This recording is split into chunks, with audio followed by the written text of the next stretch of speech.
treehouse could become a boat or castle in the air, and a host of famous friends of ours can all be hosted there. Pocahontas, Davy Crockett, even Jules Verne, who'll arrive here on a rocket. Nellie Bly, she'll travel so far to hear our friend Ravi Shankar play sitar.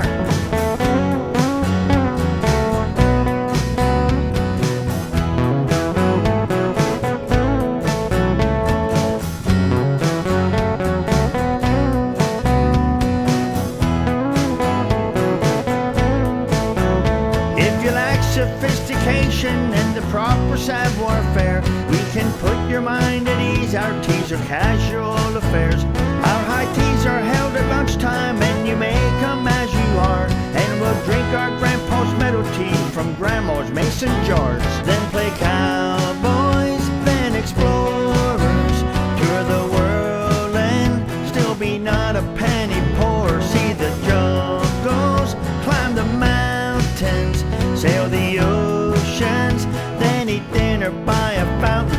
Some folks are always fighting for the biggest slice of pie and the latest things, but sadly they are never satisfied.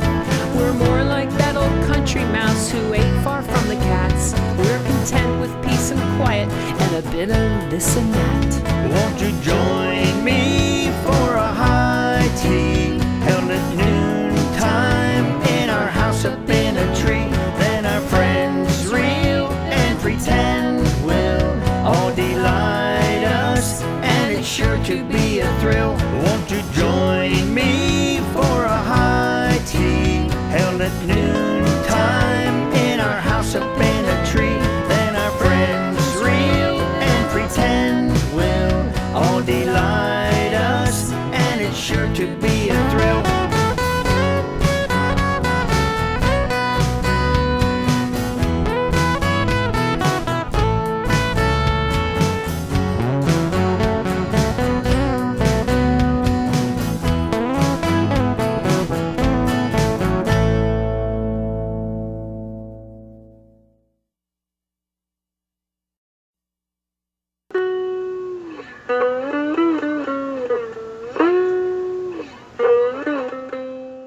Our family was basically a band for many years. My grandfather had a band. Uncle Harold was in a band. They had like a little band, the Center Township Hootenanny Band, Dutch Street, the Yellow Jacket Circus, Zipper Beam. Yeah, we've just always been a band. There's always a band. Jamie and Carlos, they called themselves the Wild Wings. we were always basically a music group, our family, and still is today in a sense. Even though we're not together, we're still making music. Yeah, we're essentially like a music group. Yeah, it's cool. So when are you guys going to be able to retire a long time down the road? Like in the album. Yeah. Long time. Probably never. Yeah. And then there was Jacob Kaufman, the guy that rescued the little boy in the French and Indian War, the boy named Frederick Moyer. Well, that Kaufman ancestor of ours was a professional musician in addition to being a miller and some other things he did. Our family was very musical. I mean, the whole family. We had jam sessions in the living room. We had the Yellow Jacket Circus. Plays mandolin.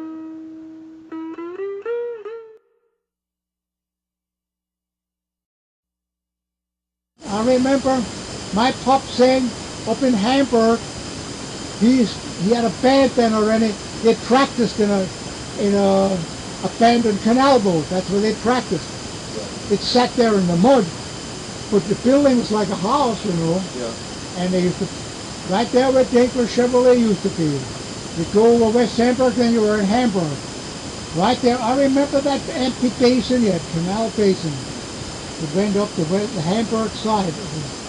The canal was to the east of the river, all the way down, you know. 5 walks. It was like 5 walks. The canal was east of the river. Yeah. Yep, and my pop said, yes, he had a boys band, and they practiced wherever they could. And he wrote some of his own music, I think. Huh? I think your dad wrote some of his own music, like the Burn Reel and songs like that. Oh yeah, he did that, yeah. Someone has copies of it in the family somewhere. He loved music. He loved music.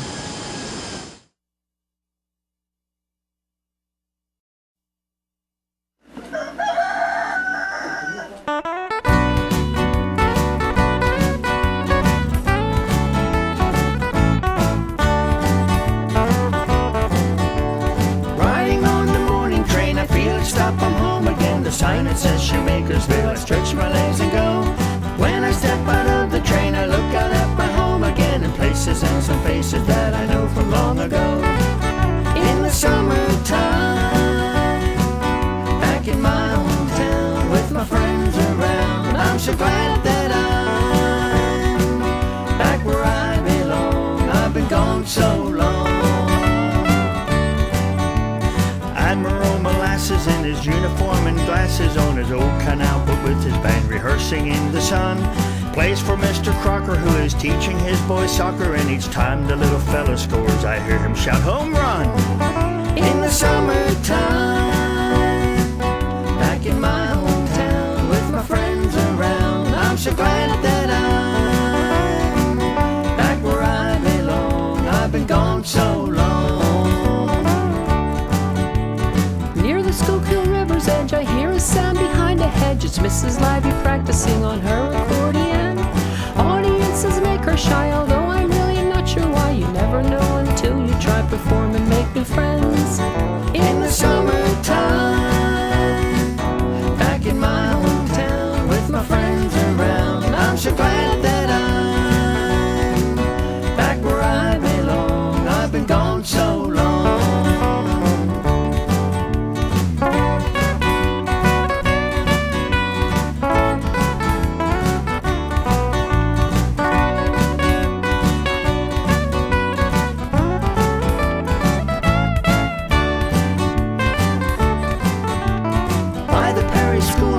Bird who lives on Chestnut Street. She tilts her head and eats my bread, then flies back to her nest. Always flying to one spot, to her small nest. It's not a lot, but everybody needs a place they know and love the best.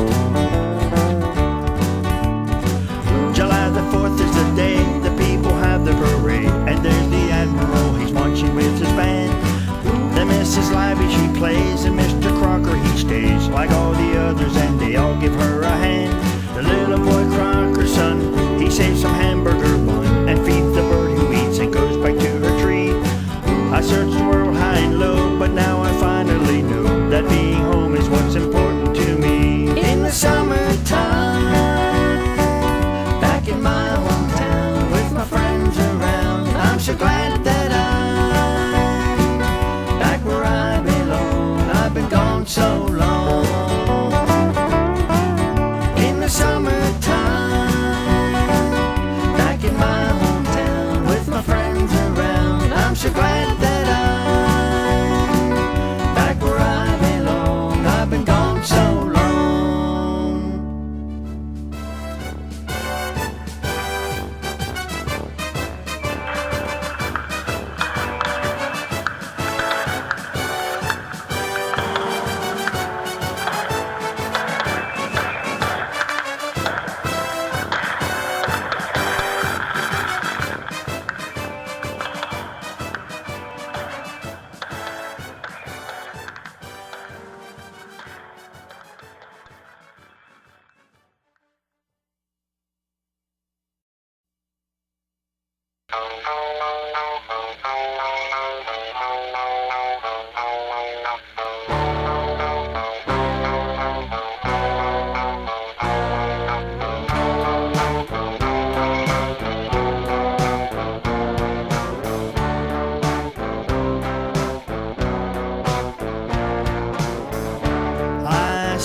Sorrow in your eyes from times gone by, it seems to stay.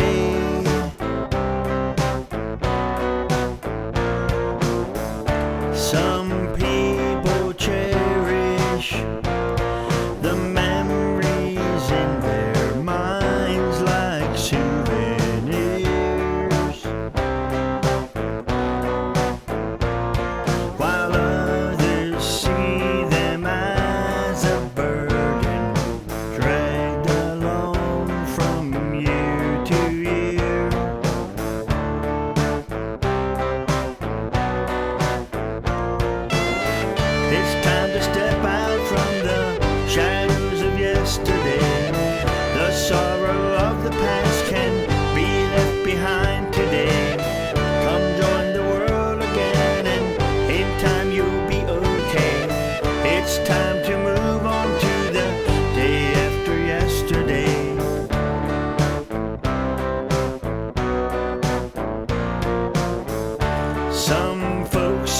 betrayed you and put you down when you started feeling low.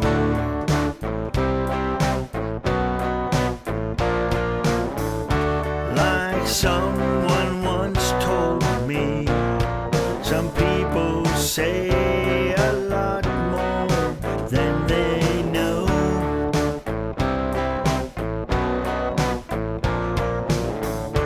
And then they left you without a kind word or helping hands to lead.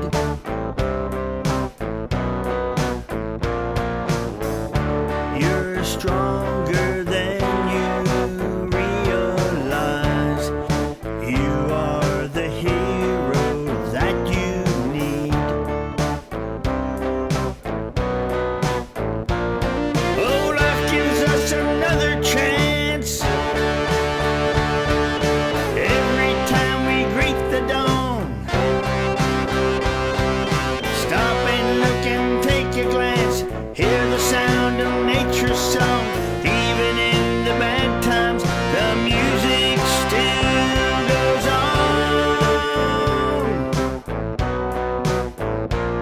So step outside, out on the lawn, and look around. The world goes on, and hear the sounds of life outside. And I'll be with you at your side. Some folks have little sympathy for pains and sorrows they can't see. If all those people could go through the problems life has given you, they wouldn't know which way to turn. I wonder if they'll ever learn. Don't let the monsters in your mind be your companion. Soon you'll find the past abusers in your head can be evicted now instead. In spite of all the tragedy, life's still a miracle, you'll see.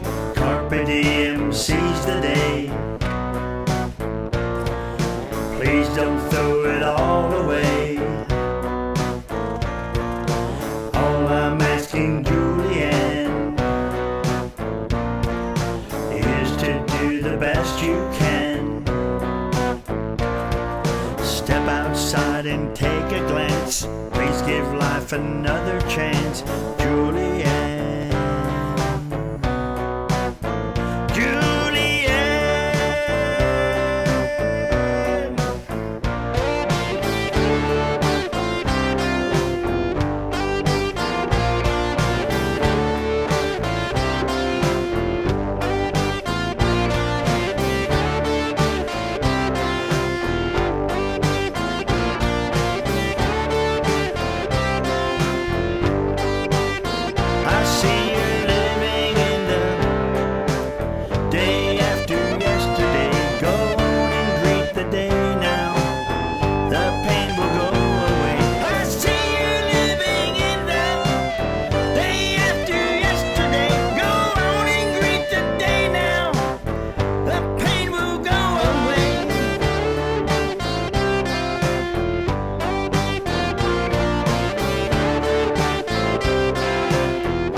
Out along Interstate 5, between the taxidermist shop and the fireworks emporium, is a little diner we go to, owned by John Q. Mustard, but his friends call him Smelly John. If you stop by in our town, you'll need a place to eat.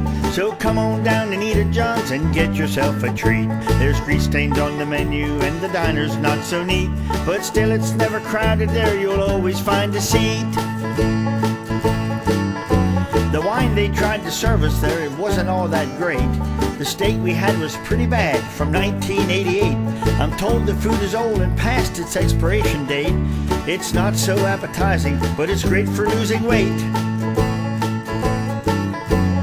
If you stop by in our town, you'll need a place to eat. So come on down and eat at John's and get yourself a treat.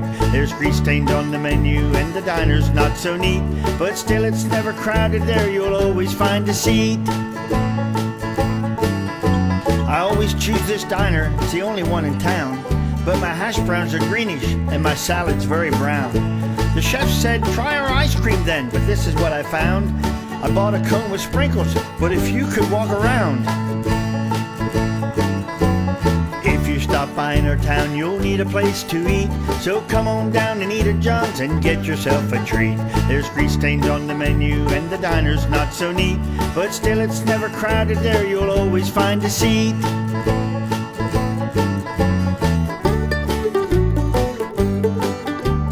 Hey look, John left us a plate full of after dinner mints. Wait a minute, these are antacid pills.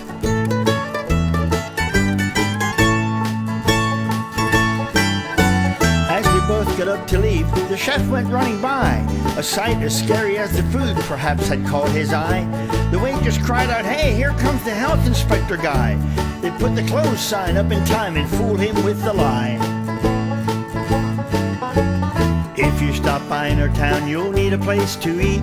So come on down and eat at John's and get yourself a treat. There's grease stains on the menu and the diner's not so neat, but still it's never crowded there, you'll always find a seat. Oh, eat at John's. Oh, eat at John's. Oh, smelly John's. Oh, smelly John's. Oh, eat at John's. Oh, eat at John's. Oh, eat at John's. Oh, eat at John's. Oh, eat at John's. Oh, eat at John's.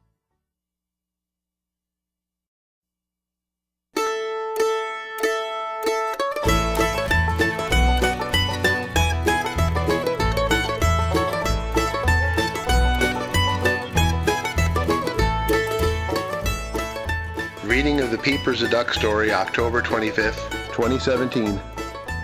One grand day, two mice sit around on one's nest. Mrs. Peking and Mr. Black Duck, a black Swedish duck, decided Mrs. Peking should lay her egg in Mrs. Muscovy's nest.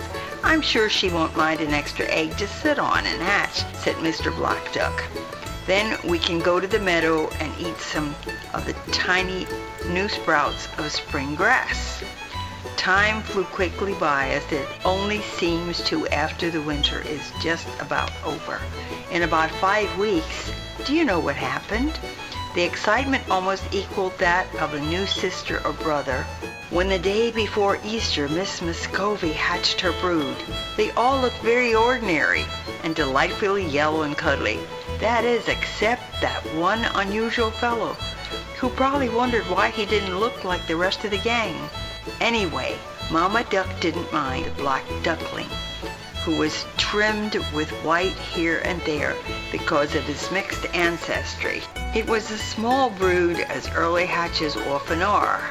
2 Muscovy girls, 1 Muscovy boy, Yum Yum, and 1 little fellow we were to call Peepers. The guy named Peepers, the black duckling, well, he was the chatterbox of the crowd. A cardboard box with a light bulb in it for warmth became their home because it was extremely cold this particular Easter. However, Peepers always preferred to be taken from the confinement of his box home so he could roam through the house, following after Adam and Ruthie with his unusual peep, peep, peep. He was so very tiny that the children often put him in a tiny individual serving fruit dish, and there was still room to spare in there. Goodness, how spoiled Peepers became because he looked so different and talked so much. He grew extremely fast because he was always fussing to be fed, and his stomach was kept constantly full of duck crumbles, bread, and milk. Peepers and his friends were put into a brooder house after they became large enough to go outdoors, and a number of weeks later they went out into the adjacent lot to see the big world called out of doors. And what a fascinating place it was for them. At this point, one of the small Muscovy gals left the tiny group and went on her own to make new friends, just as little boys and girls do. But Peepers and Mrs. Muscovy, his close friend, and their old pal, the beautifully formed Muscovy Drake, we will call Yum Yum because he sure was a handsome fellow, became an inseparable trio. To this day, they are always together in my yard, and Peepers still talks to me as I go by and holler, "Hi, Peepers," friend to him. And at times I'm still allowed the privilege of picking up my little friend and stroking his well-groomed and shiny feathers. The most unusual thing to come of all of this was an unexpected black duckling following Mrs. Muscovy and Peepers one morning as they waddled across the yard. Mrs. Muscovy and Peepers had become parents. Their baby makes sounds like a Muscovy, but looks like his dark father, and is very awkward and unusual animal from his white banded neck to his Muscovy-looking feet. There is one big difference. Peepers' baby is not tame and chattery. I guess there is just one Mr. Peepers, and there he goes toward the corn crib, where we throw out his morning ration of corn.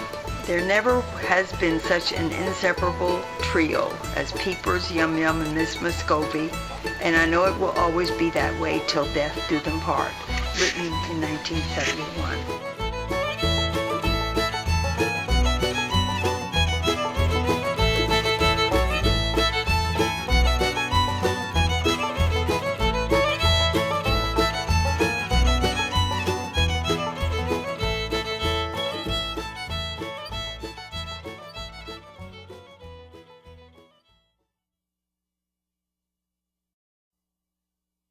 The song called Graduation was written by Jane Moan Kershner.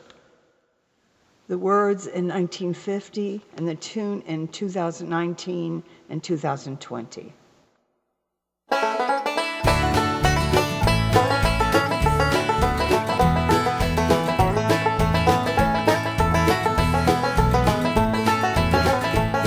As graduation time draws nigh, give some consideration to the present and the future, to your own situation.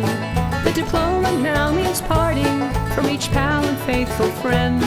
You know your fun together must soon abruptly end.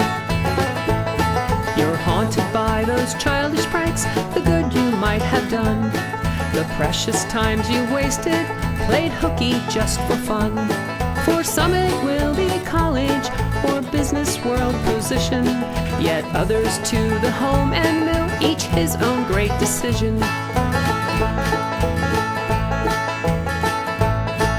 These hallowed school day memories will remain in your heart, while the new world bids you welcome. Go now and do your part. Graduation.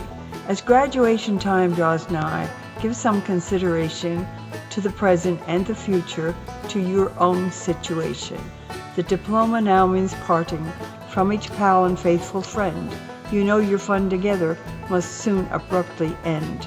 You're haunted by those childish pranks, the good you might have done, the precious time you wasted, played hooky just for fun. For some it will be college or a business world position, yet others to the home and mill, each his own great decision. These hallowed school day memories will remain within your heart, while the new world bids you welcome. Go now and do your part.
sit on me or you'll regret. All you do when you alight is sit right down and bite, bite, bite. Big yellow fly with a mean green head, you didn't even listen to a word I said. Recall the saying, a word to the wise, it should be sufficient even to flies. Big yellow fly with a mean green head, you won't bite again, on that I'll bet. Your wings were wrinkled, your biter was bent, as tumbling down my arm you went. You wouldn't listen to my voice, allowing me no other choice. I like all the flowers and the clouds in the sky, but I just won't cater to a big yellow fly.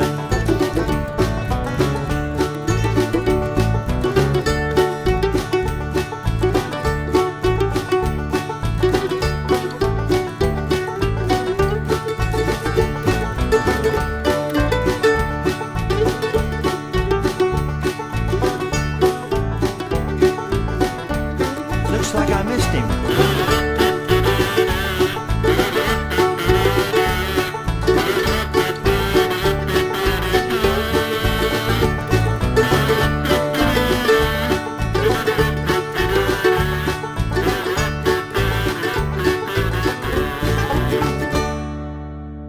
Don't you flies believe in social distancing?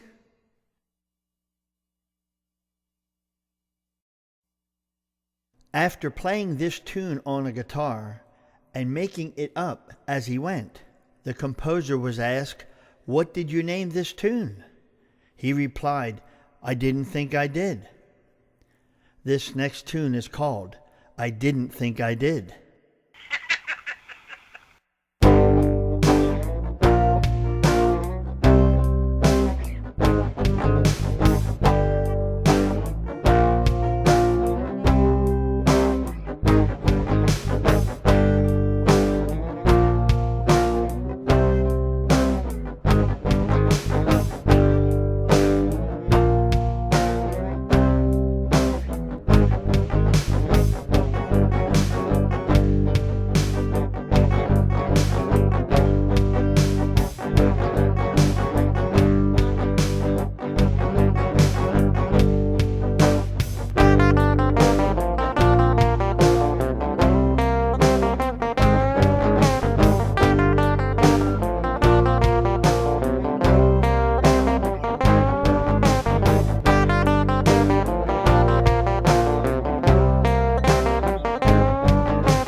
This tune is called Mockingbird.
Little birdie in a tree, in a tree, in a tree, little birdie in a tree, sing a song to me.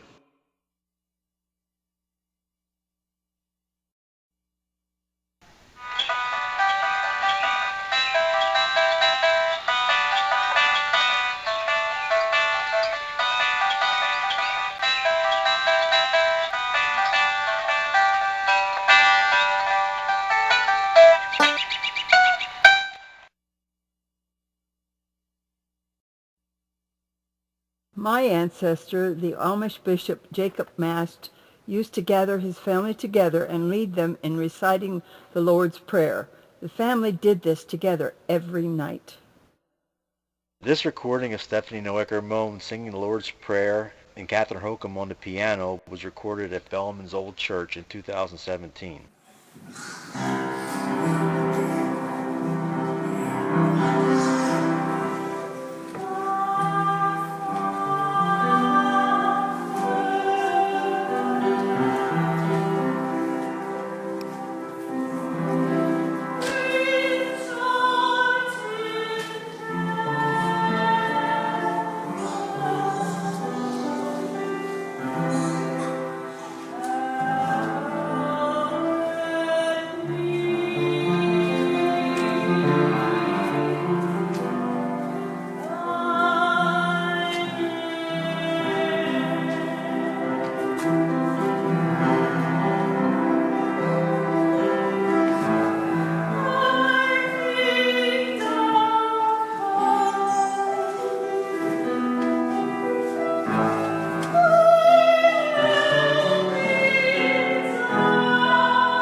This is Jane Kershner's Christmas address to her family, 2016, or 75 poinsettias.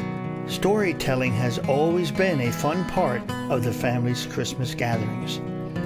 One old story involved Samuel Koenig, also called Samuel King, and Deacon Hans Kurtz, narrowly avoiding a pirate attack on their voyage to America. These Amish immigrant ancestors of the Mohns arrived a few days before Christmas in 1744 aboard the ship called the Muscliffe Galley, which fortunately was faster than the pirate ship. A more recent story from 2007 involved Sam the dog stealing a box of expensive chocolates from his owner Louise, Jane's niece, and eating them himself. Fortunately, he did not get sick. Chocolate is bad for dogs. Alice the dog is mentioned in Jane's Christmas message. She was born at the Kershner farm and then went to live at the Mohn farm, a mile away or less.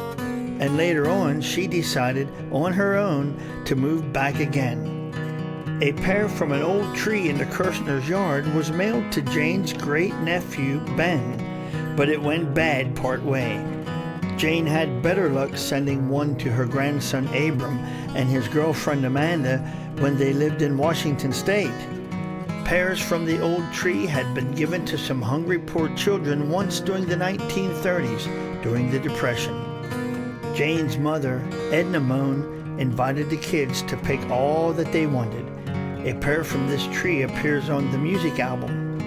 The best remembered story involves 75 poinsettias at a local mall that needed homes after their Christmas display was taken down. Somehow, Jane found homes for them, and now, here is Jane's Christmas address.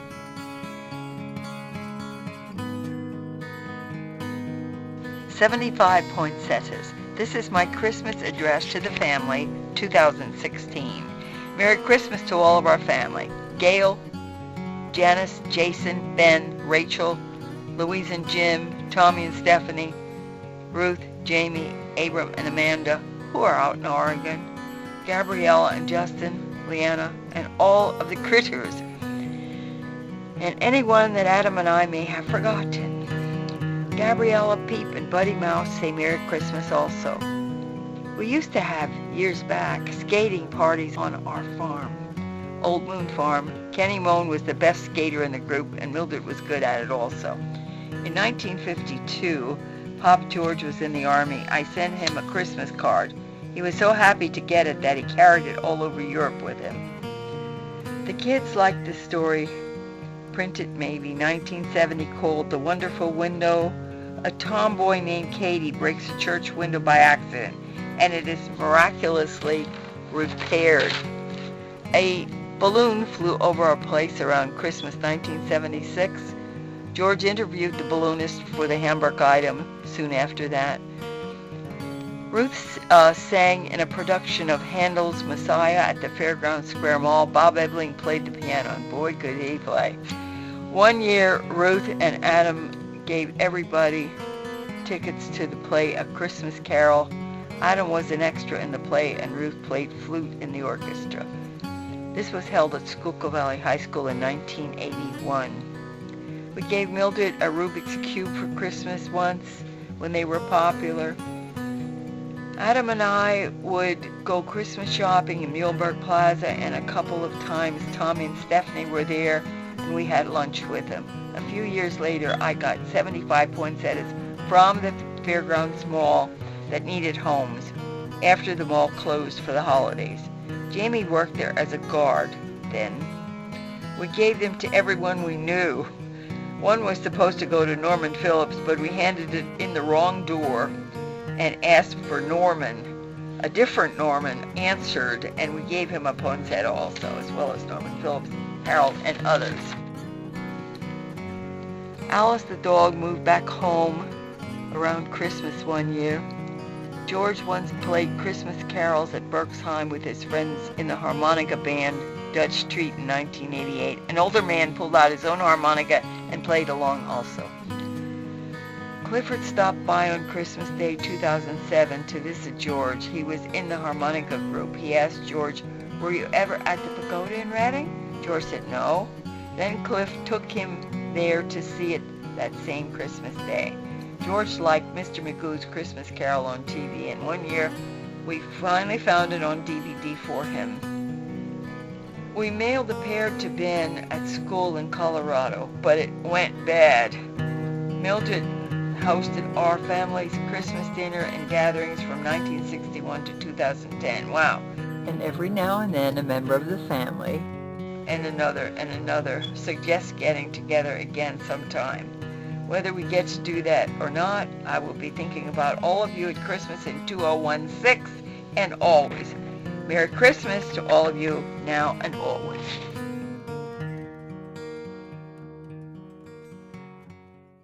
These two go together. One's audio, one's video.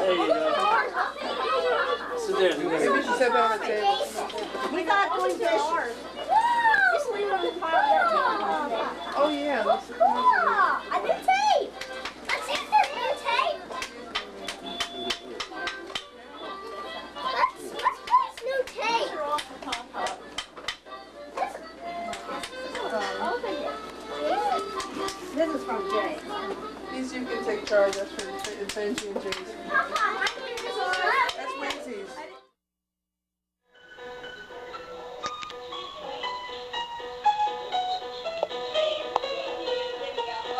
Miss Lee.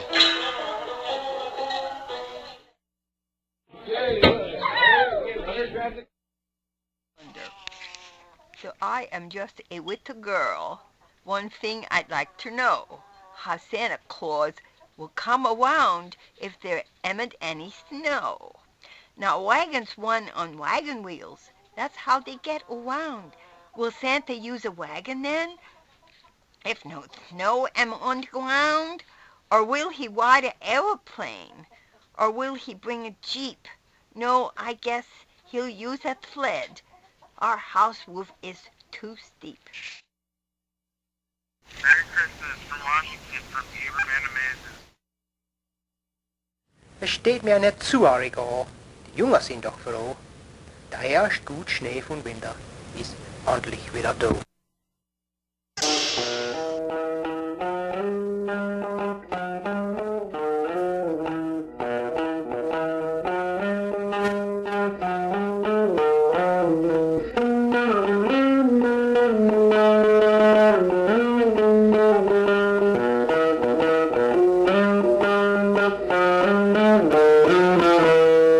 I used to get our trees from a lot near the Dutch Hess newsstand in Hamburg around the 40s or so. 2 of these potted trees survived into 2020. We bought live trees wrapped in burlap around the roots. May your Christmas and New Year be happy ones.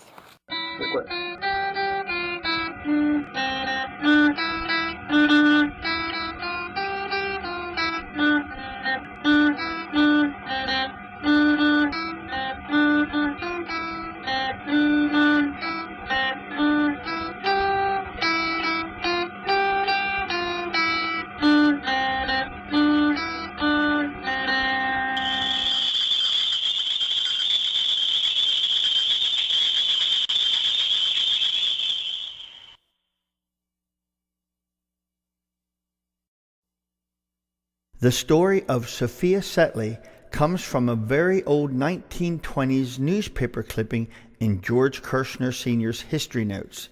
The Bishop Hertzler legend comes from members of his extended family and is supposed to have appeared in print somewhere.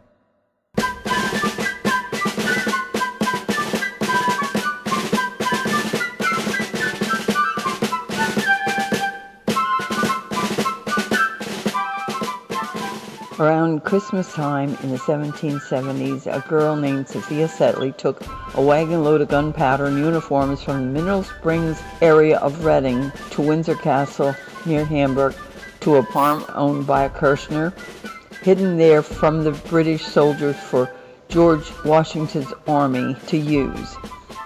Setley was 18 and later married a Mr. Flickinger.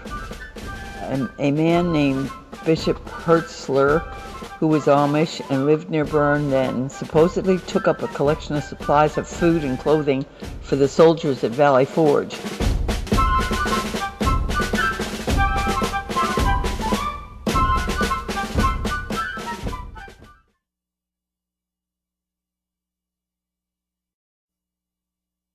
I'm fine, and hope this letter finds you the same.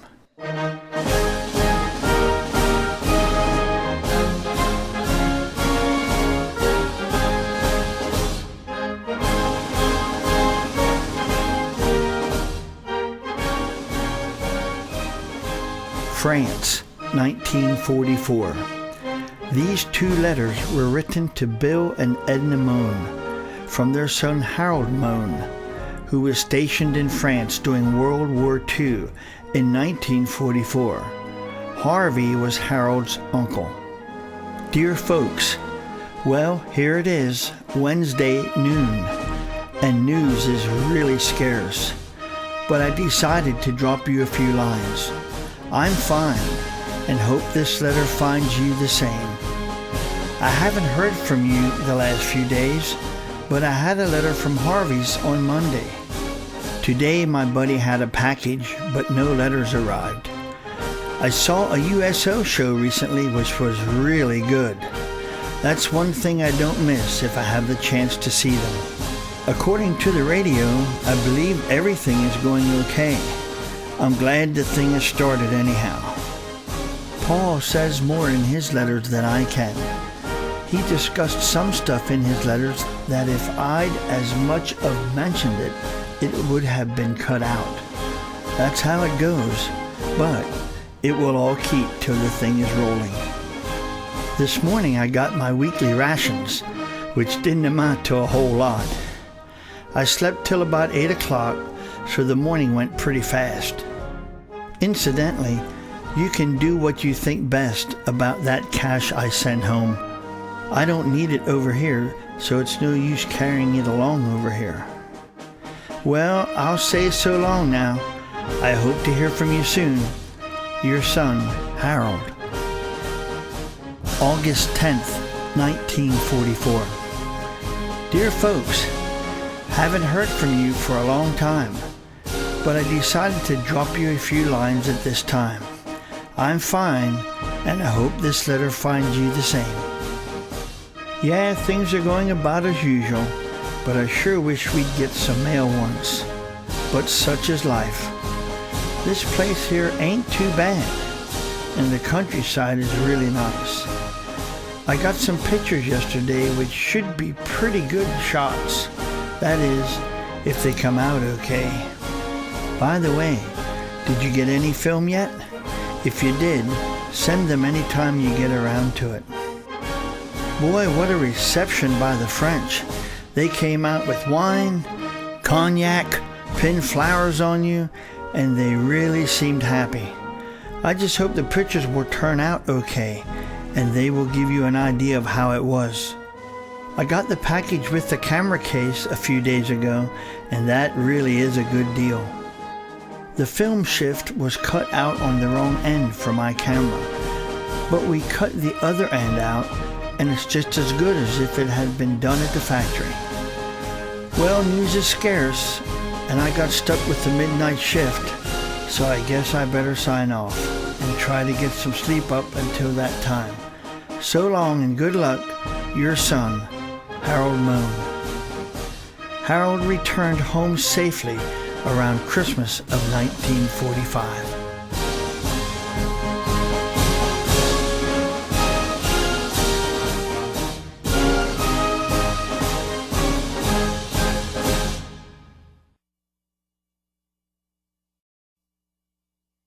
Abram on the Road. It's from Willamette National Forest near Lowell, Oregon.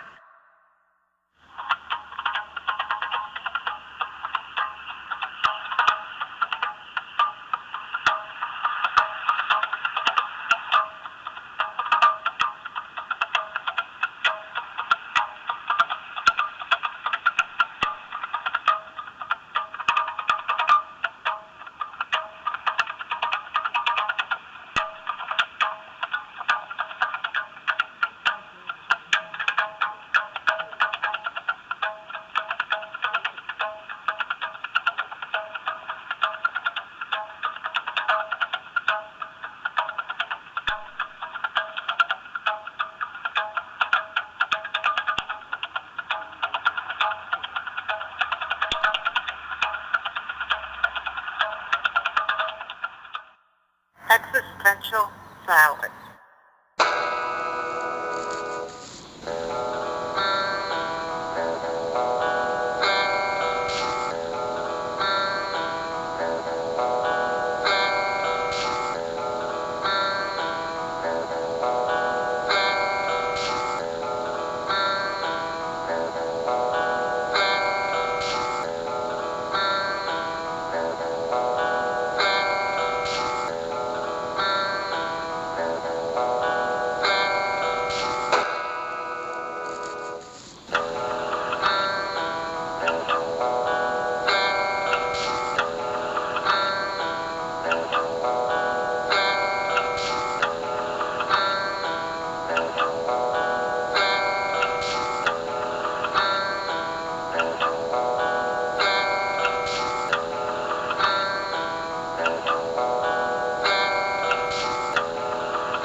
when you will remember that you are alive.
The surest, securest felicity, and life with contentment replete, is found on the path of simplicity, devoid of excesses unmeet.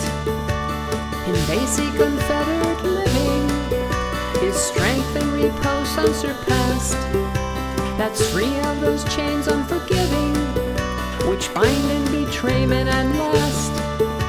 The wisest of sages admonish, to clutter our lives is remiss. We need to return to the simple, to savor fulfillment and bliss.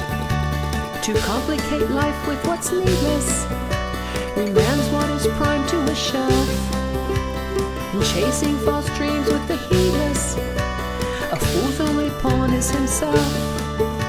Endeavor to know what's important, entanglements vain cast aside. A life is too brief to be wasted, regret is absurd once we've died. It's prudence that makes all the difference, and knowing which pathway to tread. A life crammed with valueless details replaces contentment with dread. Our minds were not meant like the sunlight, to go all directions at once. Like soldiers, our battle needs focus, we can't tend to myriad fronts. A simplified life is the fullest, a pared down agenda's the best. Let's finish our mission rejoicing, not empty and tired like the rest. The chaos surrounding us beckons, the masses run blindly each day, in search of some real satisfaction, instead reaping only dismay. Seek out the intangible riches, discover that sweet trinity that makes our short lives worth the living, and makes our goals simple to see. Just three simple things make men happy. These three simple things never fail. Live nobly, do good, and give freely. All else is of little avail. No more and no less will suffice us to make our lives rich and complete. The countless vain thrills which entice us will soon be mere dross at our feet. So choose what is simple and precious, embrace what is lasting and true. Possessions will find were illusions, the praises of men worthless too. Find value in life's simplest pleasures, abandon what things are for naught. Leave all the world's glistening treasures to fools who give foresight no thought. So many men's tales will be shameless, the choice is quite hard to commend, for tangible aims are all aimless, what you are is what counts in the end. What evidence then can you look to know that you've chosen aright? You'll know by the calm in the daytime, the peace of your rest in the night. The worries of others won't haunt you, the cares of the world won't confound. The simple life crafted with wisdom will quietly thrive and abound.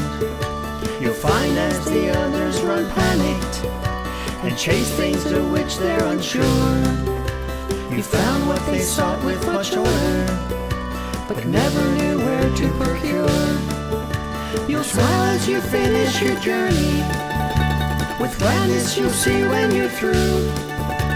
The heaven's more than a location, it's joy born of living what's true. It's joy born of living what's true.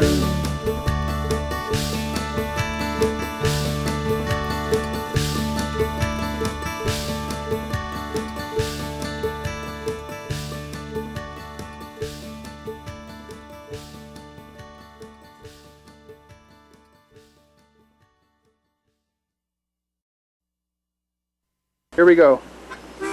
A song for Harold.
Bow, George. Oh.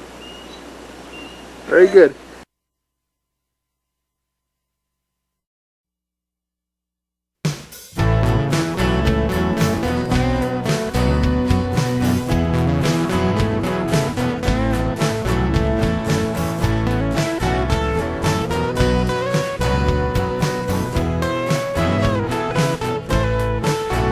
Won't you join me for a high tea held at noontime in our house up in a tree? Then our friends reel and pretend will all delight us, and it's sure to be a thrill. Won't you join me for a high tea held at noontime in our house up in a tree? Then our friends reel and pretend will all delight us, and it's sure to be a thrill. Meet Lincoln or Churchill, Earhart or Ali, or see any person you'd like to see.